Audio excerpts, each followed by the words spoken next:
অনানুষ্ঠানিক প্রচারণায় নেমেছে ডাকসু নির্বাচনের প্রার্থীরা। এরই মধ্যে পরস্পরের বিরুদ্ধে আচরণবিধি লঙ্ঘন আর প্রোপাগান্ডা ছড়ানোর অভিযোগ করছেন তারা।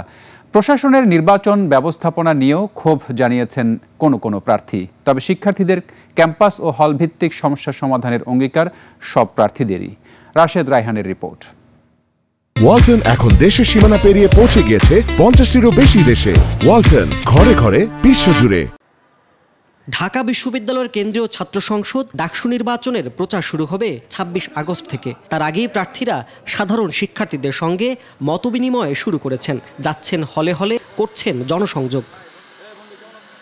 অনানুষ্ঠানিক এই প্রচারের শুরুটাই হয়েছে প্রার্থীদের পরস্পরের প্রতি আচরণবিধি লঙ্ঘন ও প্রোপাগান্ডা ছড়ানোর অভিযোগের তীর ছুড়ে। ঢাকা বিশ্ববিদ্যালয়ের যে গ্রুপগুলো আছে, ঢাকা বিশ্ববিদ্যালয়ের শিক্ষার্থী সংসদ সহ অন্যান্য যে গ্রুপগুলো আছে, সেই গ্রুপগুলোতে প্রোপাগান্ডা ছড়ানো হলো যে আমি বলেছি আমার ছাত্রদলের সভাপতি সাধারণ সম্পাদক ইচ্ছা করলেই ভিপিজিএস হতে পারতেন। পরিবেশ নিয়ে শঙ্কার কথা জানিয়ে ঐক্যবদ্ধ শিক্ষার্থী জোটের জেএস প্রার্থী SM ফরহাদ বলেন, প্রশাসন একপাক্ষিক আচরণ করছে।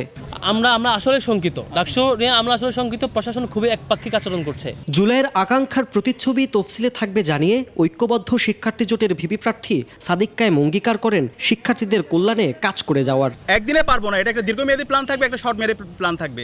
আমরা এই ঢাকা বিশ্ববিদ্যালয়ের সকল শিক্ষার্থীদের জন্য আমরা আবাসনের ব্যবস্থা করব ইনশাআল্লাহ। নারী শিক্ষার্থীদের ভোটদানে নিরুৎসাহিত করা হচ্ছে বলে অভিযোগ বৈষম্য বিরোধী ছাত্র সংসদ প্যানেলের ভিপি প্রার্থী আব্দুল কাদেরের। টিএসসির মতো জায়গায় 14,000 নারী শিক্ষার্থীর জন্য 3টা নারী হলের জন্য তারা ভোট কেন্দ্র তৈরি করেছেন।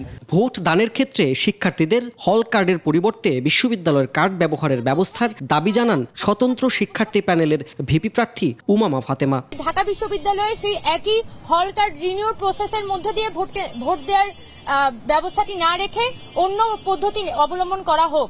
পাল্টাপাল্টি অভিযোগ থাকলেও ডাকসু নির্বাচনকে একাডেমিক ক্যালেন্ডারে যুক্ত করে প্রতি বছর ভোট আয়োজনে একমত সব প্রার্থী।